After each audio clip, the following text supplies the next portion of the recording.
So 2024 is done, finished, complete, it's over. And there were some pretty amazing shoes that came out over that year. And some not so amazing. On my bullshit like it's 1995. Feel like Jordan in the shot. You can't fuck with me and mine. What is up, guys, and welcome back to the channel. I hope you guys enjoyed your Christmas and New Year's break. See friends, family, all that good stuff. So here's a list of 4 shoes that I'm leaving in 2024 for good. This video is of course my own opinion, and it's selected out of the shoes that I actually got to try in 2024. So I'm probably gonna miss a few absolute shockers. If I did, then you can comment them down below, and hopefully we get some controversial ones. Speaking of controversial, a few of these shoes on the list you're probably gonna think are quite obvious, but there is one shoe on this list that I think is quite controversial, and it may even rustle a few feathers. I say that because I've seen a couple of people here on YouTube rate this shoe in their top 5, heck, even at the top. So yeah, stick around for this video and you might even just agree with me. So let's just get straight into this list. So the first one on my list, and I'm coming in hot with the controversial pick. It is the Puma Deviate Nitro 3.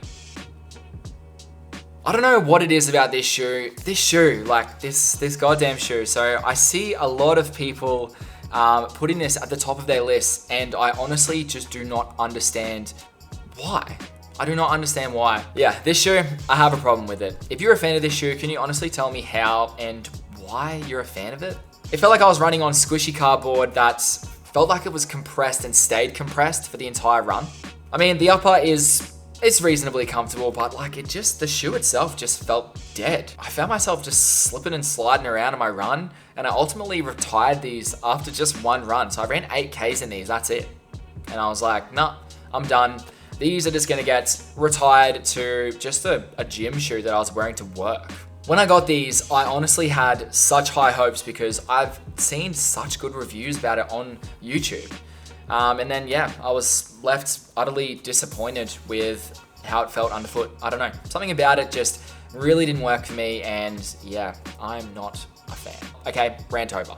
So I tend to not really review shoes on YouTube unless I like them, and I think that someone out there is actually gonna benefit from the video. Hence why you never saw a review of the Deviate Nitro 3s here on YouTube. I also had another shoe in this list that I thought was quite controversial, that I started filming and I realized, shit, I don't even know if this shoe came out last year. So I looked it up and it actually came out in 2023. So I ultimately had to cut it, but an honorable mention to this New Balance 1080 V13.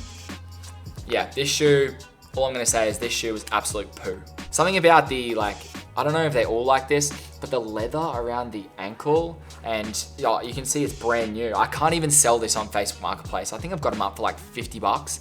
They don't even sell.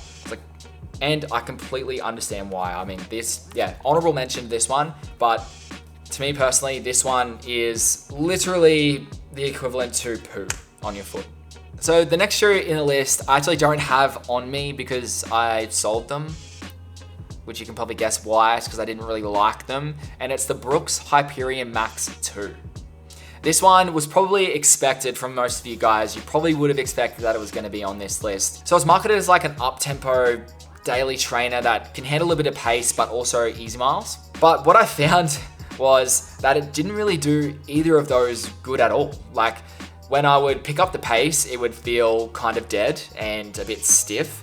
And when I would slow it down and run easy, it was just, really hard, wasn't soft, and wasn't honestly didn't really feel very pleasant underfoot at all. So I was kind of stuck with this shoe that was just perfectly in the middle of the two things that it said that it could do. And it just didn't really find a place into my shoe rotation anywhere. Couldn't wear it on easy days, couldn't wear it on recovery days, obviously, and I didn't reach for it on speed days or even long runs. There wasn't enough protection for a long run for me. So it was kind of just this dead shoe that just didn't fit into my rotation. I tried them on multiple runs. I tried them on easy, recovery, and I even wore them on a mini speed session. And I mean, they had a decent rocker and they felt all right. But after 1K wearing them, I was like, I don't see the hype. I racked up 45Ks in these. obviously, from trying out a whole bunch of different runs. And then, yeah, I ultimately retired them on Strava. The upper and the colorway slapped, and the aesthetic of the shoe just really ticked some boxes for me. So I was pretty upset when the shoe didn't really work because I wanted to wear it. But yeah, unfortunately, it's a thumbs down for that shoe. Not a fan of the Brooks Hyperion Max 2, unfortunately. All right, moving on. This shoe I also don't have in my possession anymore for obvious reason. It's the Aaaand Cloud Surfer Next. This shoe I was actually really excited for. I love the Cloud Monster, I love the Cloud Eclipse, so I thought it was gonna maybe be a shoe that kind of fit in between the both of those. But yeah, I was wrong. The shoe just didn't wow me like the Cloud Monster or the Eclipse. Like, it just felt very similar to the other shoes that I've spoken about in this video. It just felt dead, firm, and just really didn't have any energy about it. Like, it just was a boring shoe to wear.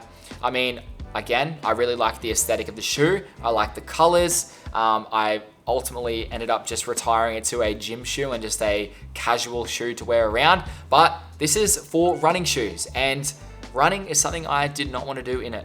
I thought the lockdown was really weird. If any of you guys have tried this shoe, the tongue is like really thick and the laces are really thin. It was just very strange to me.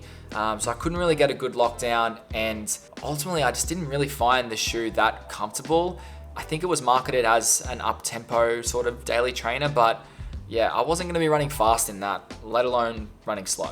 I ultimately took these out for one run, and I ran 6Ks, I think. Well, that's what it says on my Strava anyway, and then I retired them. Bye-bye.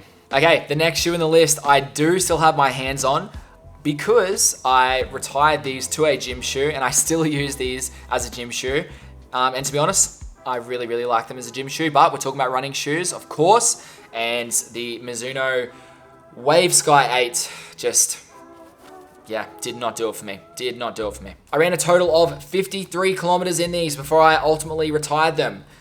So you can definitely say I really gave these guys a chance. I really wanted them to work, but they were just another shoe to add to the dead, lifeless, not really cushioned, not up tempo sort of daily trainer category, I guess.